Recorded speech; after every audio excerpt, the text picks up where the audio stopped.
Sunday na pa nga ho pala namin na kaya naman pagkatapos ng aming pagsamba ay dini nga ho pala kami nagdiretso sa Emma Supermart. Napagkasunduan namin magjowa na ngayong araw din nga ho pala namin abilhin yung regalo namin kay Ate Kiona. Kaya naman ayun at kumuha na nga ho pala ako din na rin pushcart. Akala mo na may napakaraming abilhin at sari pa ang kinuha. Noong isang araw pa nga ho pala kami kanda isip diyan na kung ano nga ang regalo namin kay Ate Kiona. Kanda pa na ikagkag na nga ho pala ako sa ulo niya.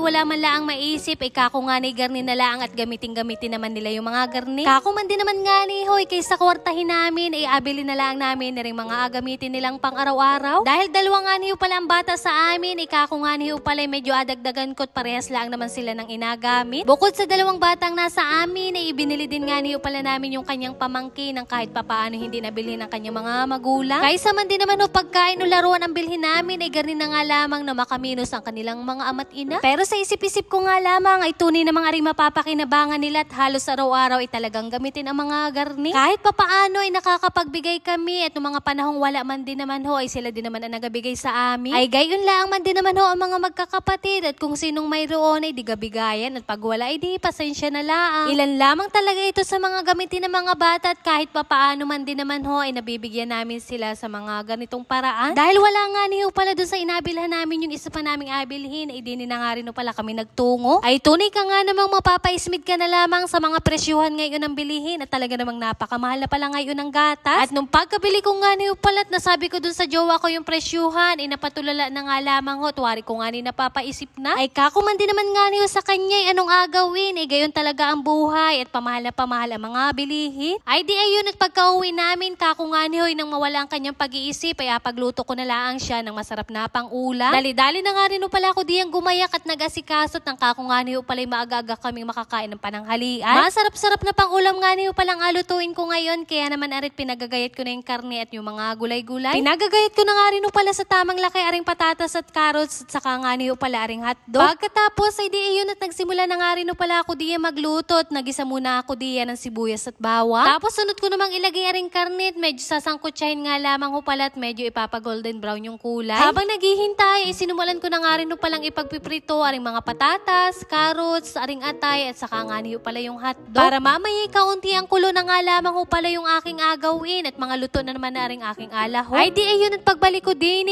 sakto nga niyo palang iga na aring karne kaya naman dali-dali kong pinaghahalo at baka nga ni matuto. At naglagay na nga rin pala ako diyan ng kalahating pitsil na tubig at kako nga niyo pala para may sabaw yung aking alutuin at para mabilis na ding lumambot. Tapos ang ginawa ko naman ay inilagay ko na nga rin pala kaagad aring mamasitas powder at para nga niyo pala pagkulo ay di meron na ring lasa. Ari man din naman ho'y timplado na at ataktak mo na nga lamang din sa iyong inaluto. Hinalo ko nga lamang pala yaan para kako nga niyo pala kumalat-kalat man lang yung pampalasang nilagay ko. Tapos naglagay na nga rin pala ako diyan ng 2 pirasong dahon ng laurel at nagdagdag ako diyan ng paminta sa kakaunting kurot ng asin. At naglagay din ako diyan ng 1 pirasong nor at kako nga niyo pala madagdagan man lang yung palasang mga inilagay ko. Sunod ko namang inilagay aring nga niyo palang prinito kong atay kanina. Hinaluhalo ko nga lamang pala yan ulit at para kako nga niyo pala hindi naman matutong yung pinakang ilalim. At nang kumulo na inilagay ko na nga rin pala diyan aring patatas at saka nga ni aring carrots. Medyo kaunting pagpapakulo nga lamang pala ang kailangan diyan at yan nga ni naman ho ay mga luto na din naman. Nang kuluan na ay dali-dali ko na nga rin palang inilagay aring mga hotdog at kako nga ni baka maiga pa. Naglagay din nga niyo pala ko diyan ng malaking silit. Pinagayat-gayat ko nga lamang pala yan sa maliit. Garning mga ulamin ay tayong sa punsyonan nga lamang pala matitikman at nakakapanibago ngayon at kayang-kaya ko nang magluto. Kung dati-rati nga niyo pala naghahintay pa kami ng papunsyon ay ngayon man din naman ho ay kayang-kaya ko nang magluto at madali lang pala. Ay tunay ka nga naman pag garni ang mga ulamin ay sarsa pala ang man din naman ho ay solve na solve ka na. Ay antay ka muna nga niyo pala at bago kita magsikain ay binuksan ko na nga rin pala aring veggie meat pastel na ari. May nagpadala nga niyo pala sa akin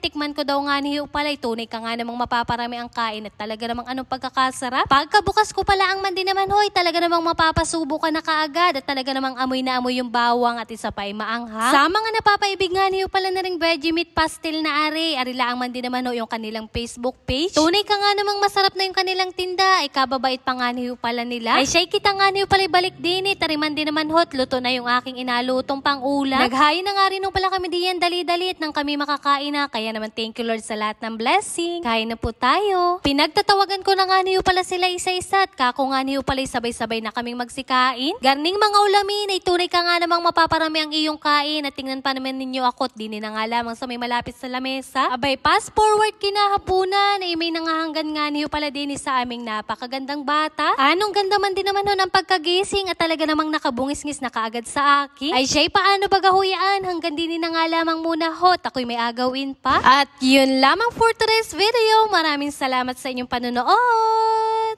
God bless.